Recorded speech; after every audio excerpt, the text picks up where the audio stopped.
Some time has passed since the last time I had a look at the chilies. They've been gently percolating, as it were, doing their own thing for the last while, since the 18th of February, and it is now the 1st of or 2nd of April.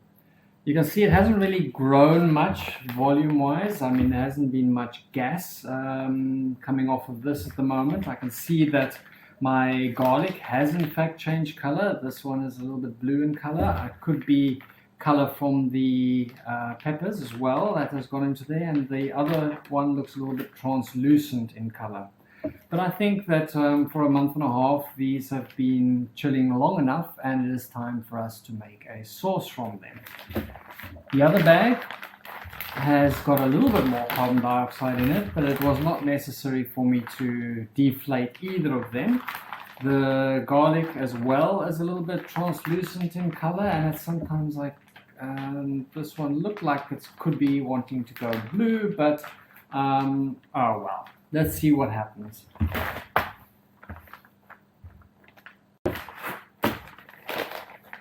All right, let's open up this guy and see what it smells like.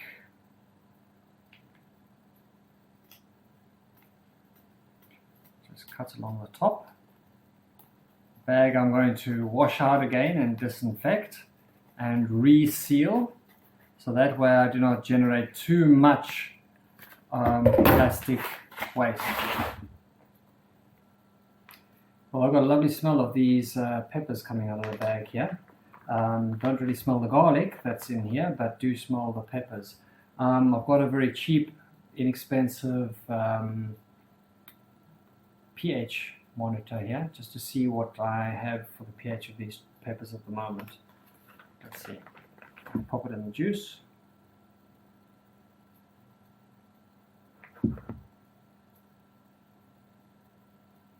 .7.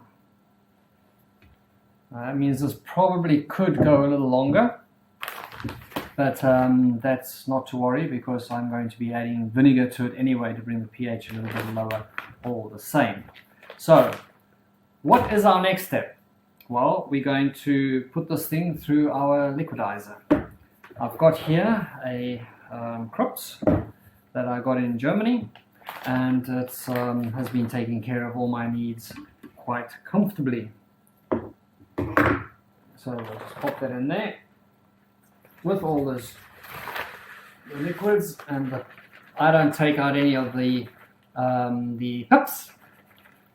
I don't take out any of the seeds. I don't think that's necessary, but each to their own, I suppose. Gotta get loud.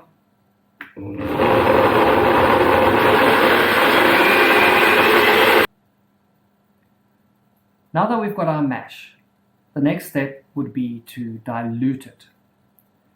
If you look at the recipes online for Tabasco, you will see that they are talking around about a 70% or the 60% volume of vinegar. Now the question comes, what sort of vinegar would one like to use? You can use your apple cider vinegars, you can use your white spirit vinegars, but each of them carry their own particular flavor to the sauce, and I guess it's more of a personal flavor, and you need to experiment with yourself to find out exactly what it is that you like. I came across a vinegar that I really did find I liked. This was coconut vinegar. It wasn't that hard to find in your Asian shops, but on my normal shelves here in Germany I did not find them. I did get this one over Amazon, so you can find it out there. It's a very light flavored vinegar, so it'll take that pH way down to give you that longevity that you're looking for, without giving you that heavily acid flavor that just blows your taste buds and screws your salivary glands. So this one's a brand new bottle that I actually just got today, and I'm going to add at least 50% of this volume to the sauce.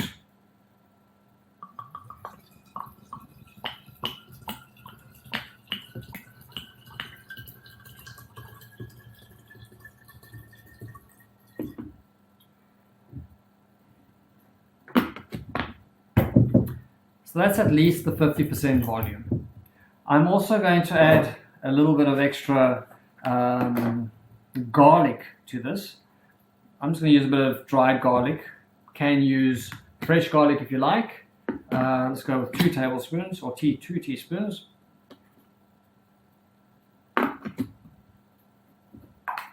And I'm going to send it through the liquidizer once again.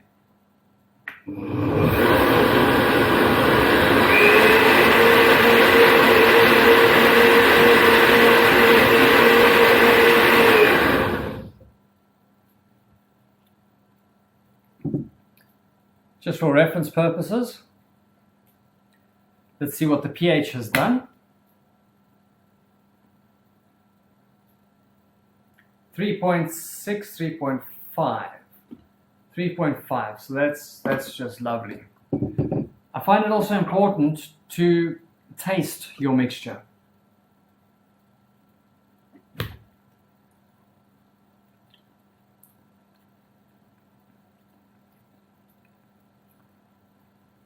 It's got the bird's eye chili that really bites you up the front of the tongue.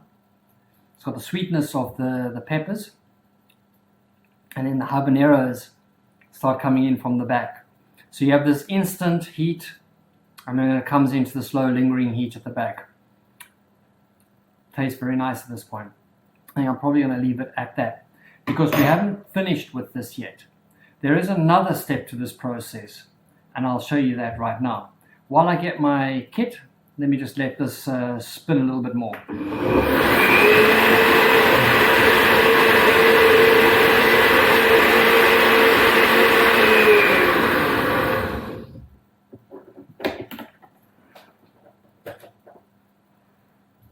All right.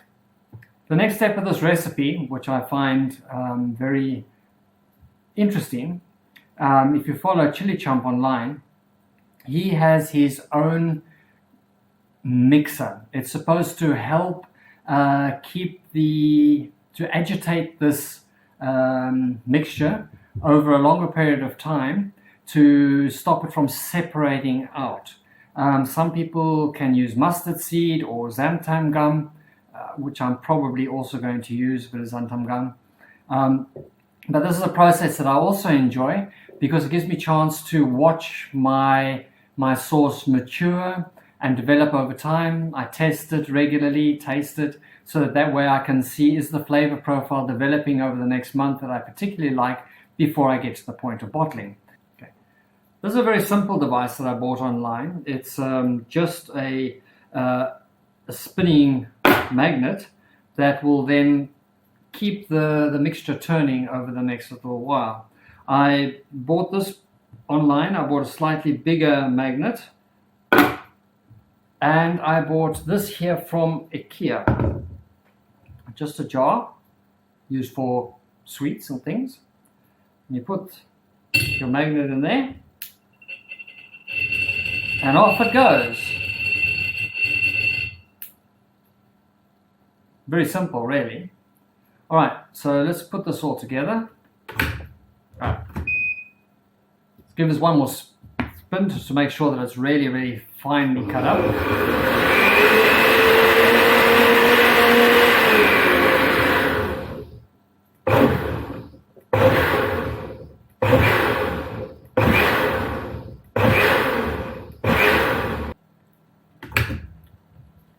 All right, so let's put this into my stirrer.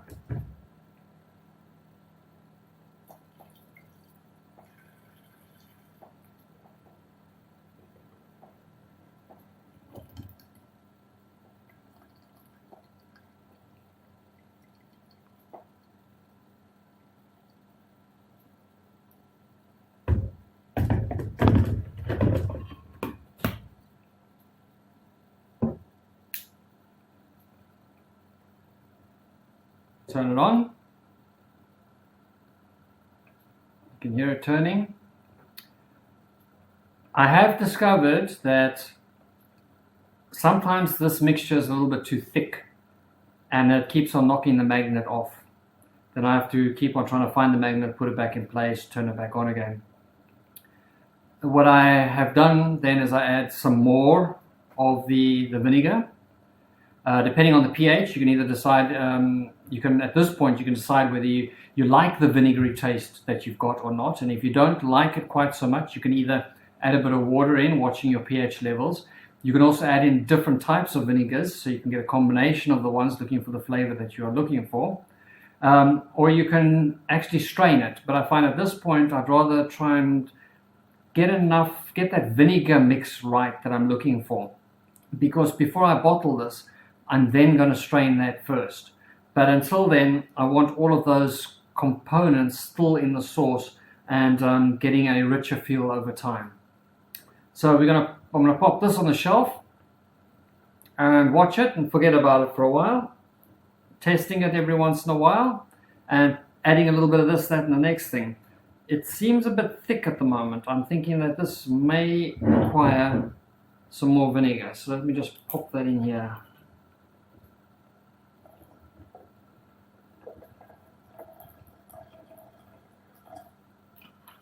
And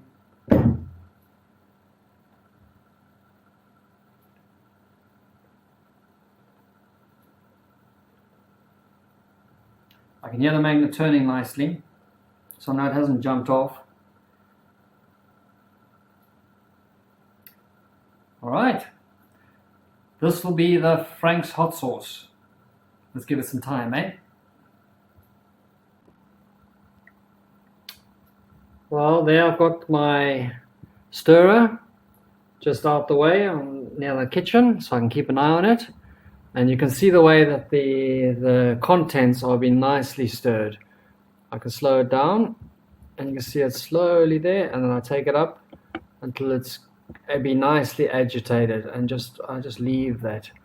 You can see there's a bit of separation already. There's the water component or the vinegar component, and there's the stuff at the top there. I'm just going to go in there and stir them up every once in a while, just to make sure that everything gets going nice and around. I'm going to leave that now for about a month before I decide to bottle it. All right, you can see it's nicely spinning and doing its thing. So I'm going to have a quick taster of what this tastes like.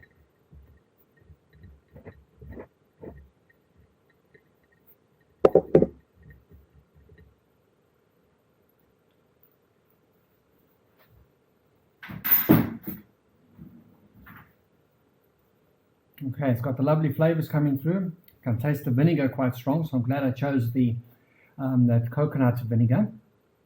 I see the color isn't quite as strong red as what I wanted, and that's not a problem. You can either leave it this way. Also, I thought that a little bit of a smoky flavor might come in quite nicely, so I got some smoked paprika. It's dried, and it's got the smoked flavor in it. So I'm going to put some in there. I'm going for about 2 tablespoons.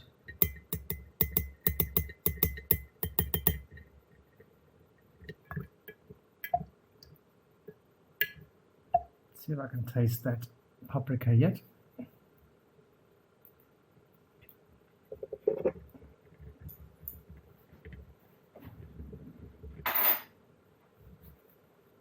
Not really. It's got a little bit more body in it, but a nice warm heat. All right, so let's put the lid back on and leave it alone. All right, we're in the final section of making this hot sauce. This was my take on the Tabasco style type hot sauce, or the Frank's style hot sauce. It's been on the stirrer now for about a month, and it's doing very, very well. You can see that it's thickened up quite some. The double band that was initially on the sauce is gone. Remember, I did also add a bit of paprika to it, so that's why it's a bit more of a deep red color. And you can see I've left the seeds in there, and they are gently rotating around. So now we're going to go on to the next step, which is to actually filter all of this out, as it's going to be a thinner sauce. All right, this is the last steps in this production of this hot sauce. We're going to remove it from the stirrer and let's show you what we do. All right, so here is the hot sauce being removed from the stirrer where it's been stirring for about a month. Having a look inside, there's no growth, there's no cum yeast, there's no bacterial buildup on the inside of the container. Feels nice and thick.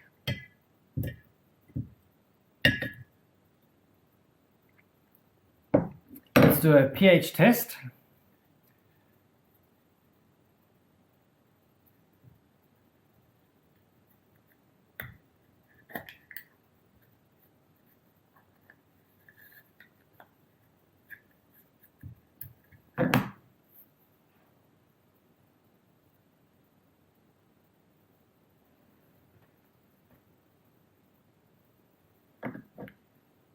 Okay. The strips are showing that it could be about a 3. Now remember, in the last videos, the color of the sauce actually could play a role in what the pH is reading. So let's have a look with our actual meter.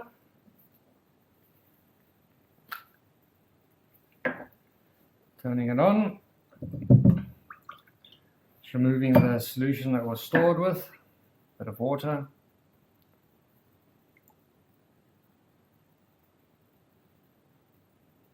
.7.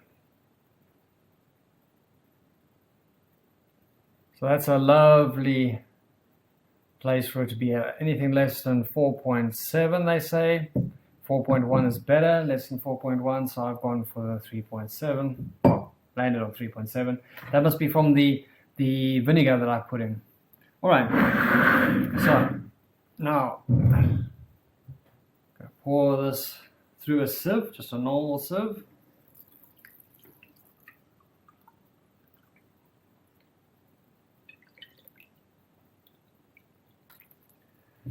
Might as well take your time at this point and really try and get as much of the juices through the sieve. This you can then either dry and use it as a dry spice, or you can leave it wet in your fridge and add it to any meals that you might come up with in the future.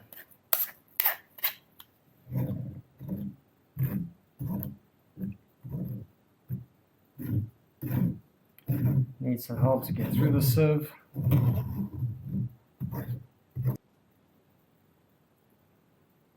Now all that's left is to bottle our sauce. I have boiled the bottles to about 100 degrees for about 10-20 minutes to ensure that they are sterilized. I've also used a bit of disinfectant on the tops. I did not boil the tops because I wanted the seal to remain still intact. When you boil it, the seals become a bit warped and then there's not a proper seal. To actually dispense my bottles, I found that one of these little gadgets that I got from IKEA, actually used for making other sorts of condiments. We just need to dose it ever so slightly. Works much better for filling these bottles than the normal funnel. So then just keep on stirring a little bit.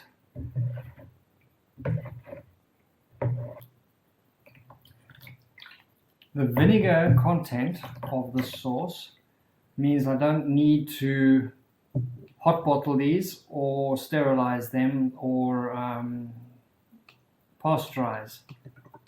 But you could. There's no reason why you shouldn't. If you are feeling like you want to give these to people and you want that extra level of protection, then why not? Pasteurize it in a big pot, bring it up to 80 degrees, keep it there for 20 minutes, and then you're sure that there's no more of the live lactobacillus present.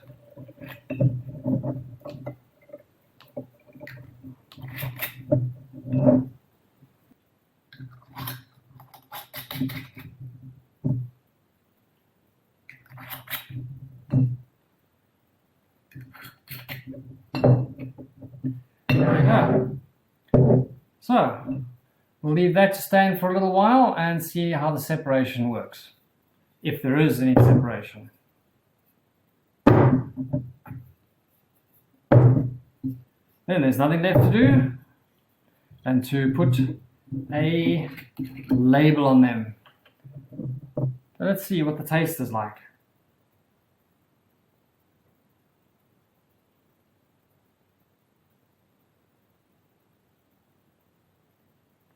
Lovely for dropping.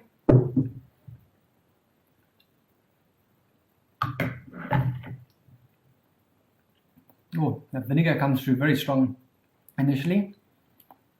Wraps the mouth with intense heat straight away. Must be the bird's eye chilies. And then the habanero is coming a little later, towards the back of the throat. This is a nice hot sauce.